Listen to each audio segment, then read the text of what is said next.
Many years ago, a tank engine lived on a farther part of the island of Sodor. His name was Mace. He was the exact same basis as Thomas, except that he has red as his primary color and silver as his secondary color. Another difference is that he has 6 small black wheels. This is way before Sir Topham Hatt was ever controlling the Northwestern Railway. The railway was operated by a different controller back in the day. Mace had mostly taken passenger trains with mostly 3 coaches, but at times he would do 6 coaches. Overall, Mace is mostly kind to everyone and enjoys taking passengers to where they need to be at. His least favorite job, however, is dealing with freight cars, whether it's them being noisy or him getting dirty by coal or quarry dust. This is his overall disliked duty. I can't and shouldn't be dealing with messy trucks. I prefer passengers over freight any day, he complained. Get over it, boy. It's not about what you prefer, it's about what we get told to do, his driver said. Another day passed and Mace is taking tons of trucks to and from the harbor. He likes the ocean air and always uses that to take his mind off him doing freight trains. He had quite mixed opinions about his time on Sodor. However, he soon doesn't continue to have a lasting time there. One evening had came and he was continuing to do what he despises most by taking a train mixed with wagons, flatbeds, and boxcars. He doesn't enjoy a single bit of it. It was soon nightfall, and he had taken his long line of loads to a group of workmen at a depot in Wellsworth. A workman speaks to Mace and his crew. There's a load of supplies that needs to go to a repair shop. They need more tools, and what they have right now is getting worn out. They're in the silver box car right here, the workman said. Since nobody else was available, Mace and his crew were the only option, much to Mace's dismay.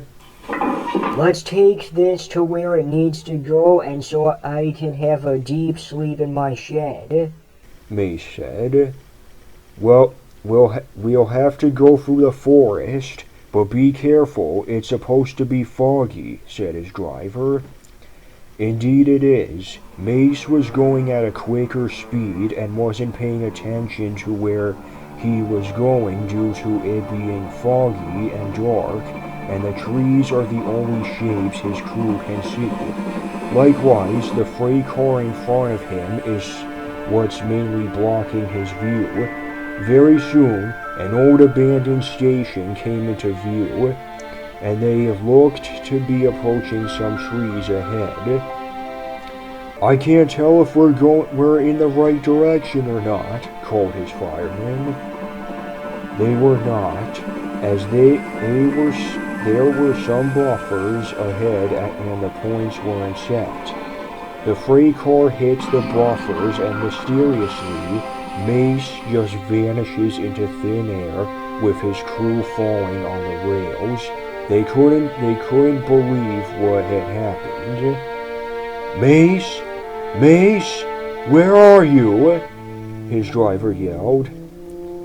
He just disappeared out of nowhere, his fireman added. The crew looked and spotted the buffers. They go to the old station to call for help. It was a while-long wait, and they were picked up by a tender engine, and they left the forest, leaving the freight car behind. The next day, the repair shop called the depot asking about their new supplies, leaving some confusion. News had spread about Mace's disappearance. much to the shock of the other engines and the people. Many years had passed, and Whiff had been new to the railway. He is pulling a big load of garbage cars. He was in Willsworth Forest finding any littered garbage around. He noticed a boxcar at the buffers and was curious. He heard whistling of an engine, but he knew there were no engines around. He started to hear it again, and eventually he becomes uneasy. Very soon a puffing sound could be heard. "Whoever you are, show yourself!" Whiff shouted. The puffing got louder, and Whiff closed his eyes tightly. It was only Farmer Trotter with a pump trolley. "Are you okay?" Farmer Trotter asked. Whiff opened his eyes and sees Farmer Trotter. "Yes, I thought that was an engine," Whiff said. Farmer Trotter was confused but soon walked away. Very soon out stepped an elderly man who was close by a tree. "If you're referring to that one engine who instantly vanished many years ago, that boxcar over there is one example of the mystery of the disappearance," the man said. "I didn't know something like that had happened. Engines departures normally don't involve vanishing into thin air," Whiff said. "During one night, I was young at the time, I saw from this very station with my own eyes where an engine was pushing a boxcar and instantly vanishes, leaving his crew behind. The crew called another engine to find them, and the disappearance went viral. I didn't know the engine's name, however. I never caught it," the man said. "Anything else that might have happened?" Whiff asked. "The engine's presence is always lurking around. Some explorers have experienced that," the man said. Whiff and his crew were lost in thought. Much time passes, and they soon got done on their garbage delivery. Whiff had gone on back, and he shared with Sir Topham Hatt about the old station in the forest, but did not tell him about the story he heard from the elderly man.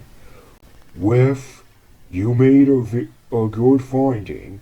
I'll have some workmen ready later in the week to get that station restored. However, most of my engines are busy with their jobs. Mainly Gordon, James, Toby, Emily, and Edward. Maybe Duck, Percy, or any others could be some options," Sir Topham Hatt said. So that was going to be put in motion.